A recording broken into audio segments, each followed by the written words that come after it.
اسلام نے آپ کو رہبانیت کی اجازت نہیں دی ہے. آپ کہہ سکتے ہیں نا ہمارا ہدف جب آخرت ہے تو مفتی صاحب پھر ہم ڈاکٹر بننے کو چھوڑ دیتے ہیں, کیا خیال ہے؟ پھر ہم سائنٹسٹ بننے کی کوشش, بولو نا, نہیں, پھر ہم اللہ اللہ کرتے ہیں, بس بیٹھ جاتے ہیں مسجد میں مصلی ڈال کے. یہ نہیں ہے, لا رہبانیت فی الاسلام. نبی صلی اللہ علیہ وسلم کے پاس چند صحابہ آئے, انہیں ایک نے عرض کیا یا رسول اللہ میں ساری رات تہجد پڑھوں گا, کبھی آرام نہیں کروں گا. ایک نے کہا میں زندگی بھر کبھی نکاح نہیں کروں گا. ایک نے کہا میں گوشت نہیں کھاؤں گا.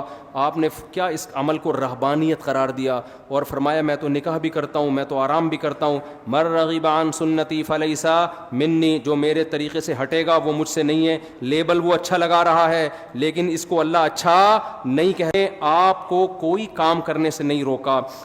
آپ نے جو ہدف بنانا ہے نا, آخرت ہدف ہے, لیبلوکم ایکم احسن عملا, کہ اللہ دیکھنا چاہتے ہیں اچھا عمل کون کر رہا ہے. تو اچھے کی ڈیفینیشن میں یہ قطعاً نہیں ہے کہ آپ ایجوکیشن چھوڑ دو, آپ ترقی کرنا چھوڑ دو, نا نا نا نا نا.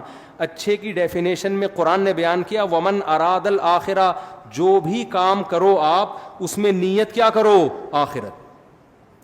یہی وجہ ہے کہ جب اسلام دنیا میں آیا تو سائنسدان بھی ہمارے ہی ہوتے تھے. جو دنیاوی علوم اور فنون ہیں اس کے بانی بھی مسلمان ہیں. انہوں نے دنیا میں سائنس اور ٹیکنالوجی کو فروغ دیا ہے. میرا ایک یونیورسٹی میں بیان ہوا, میں نے وہاں حوالوں کے ساتھ گوروں کے حوالے دیے. انگریز یہ کہتا ہے کہ اگر اسلام دنیا میں نہ آتا اور مسلمان سائنٹسٹ پیدا نہ ہوتے تو آج ہم جس ترقی تک ہیں آج سے 500 سال بعد یہاں پہنچتے. مسلمان سائنسدانوں نے 500 سال کا سفر انسانیت کا بچا لیا ہے. سمجھ میں آ رہی ہے بات کہ نہیں آ رہی ہے؟ ابھی بھی نہیں آ رہی تو مجھے غصہ آ رہا ہے. تو رہبانیت نہیں ہے کہ آپ سائنسدان بننا چھوڑ دیں, آپ تاجر بننا چھوڑ دیں. اگر اسلام یہ چاہتا آپ تجارت چھوڑ کے مسجدوں میں بیٹھ جاؤ تو قرآن یہ تھوڑی کہتا رجال اللہ تلہیہم تجارت ولا بیع عن ذکر اللہ. ہمارے کچھ نیک بندے ایسے ہیں, سورہ نور میں اللہ کہتے ہیں کہ تجارت اور خرید و فروخت ان کو نماز سے غافل نہیں کرتی, بلکہ اللہ یہ کہتے ہیں وہ تجارت کرتے ہی نہیں ہیں. یہ کہتے ہیں نا اللہ. تو آپ نے کیا کرنا ہے, کیونکہ ہدف آخرت ہے تو اس آخرت کے ہدف کے لیے دنیا چھوڑنی نہیں ہے, بلکہ دنیا میں اپنی نیت کو کیا کرنا ہے, بولو نا, صحیح ہے. آپ ڈاکٹر بنو, صرف پیسہ برائے پیسہ یا لوگوں کی جیبیں خالی کرنا مقصد نہ ہو. اپنی قوم کو ترقی دلانا, اپنے ملک کو ترقی دلانا, انسانیت کی خدمت کرنا. قرآن کہتا ہے جس نے ایک انسان کی جان بچائی ایسے جیسے تمام انسانیت کو بچا لیا. تو ڈاکٹر بن کے آپ ہزاروں انسانوں کی جان بچانے کا ذریعہ بنو گے کہ نہیں بنو گے؟ تو جو آپ کا بچہ میڈیکل کالج میں جا رہا ہے آپ نے پلاننگ کیا کرنی ہے, بیٹا میں تجھے انسانیت کی خدمت اور آخرت کے لیے ڈاکٹر بنا رہا ہوں, لوگوں کی جیبیں کاٹنے کے لیے اور ایسے نسخے لکھنے کے لیے کہ ایسی دوا لکھ کے دی ہے جو ڈاکٹر کے ماموں کی دکان کے علاوہ کہیں اور پوری دنیا میں مل ہی نہیں رہی ہے.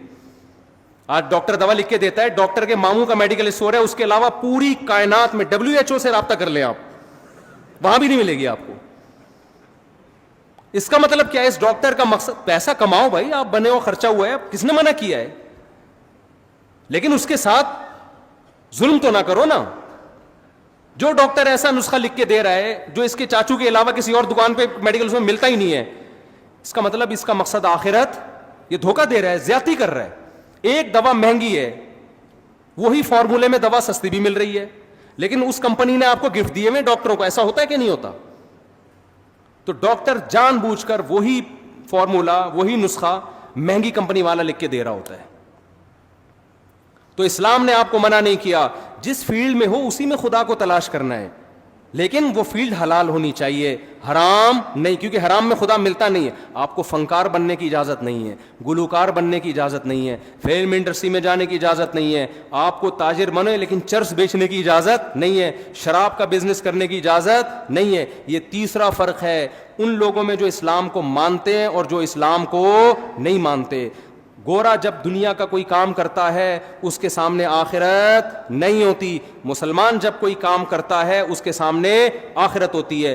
گورا جب کوئی کام کرتا ہے تو یہ دیکھتا ہے کہ لا کیا ہے, لیگل ہے یا انلیگل ہے. مسلمان جب کوئی کام کرتا ہے تو لیگل انلیگل سے پہلے وہ یہ دیکھتا ہے کہ حلال ہے یا حرام ہے.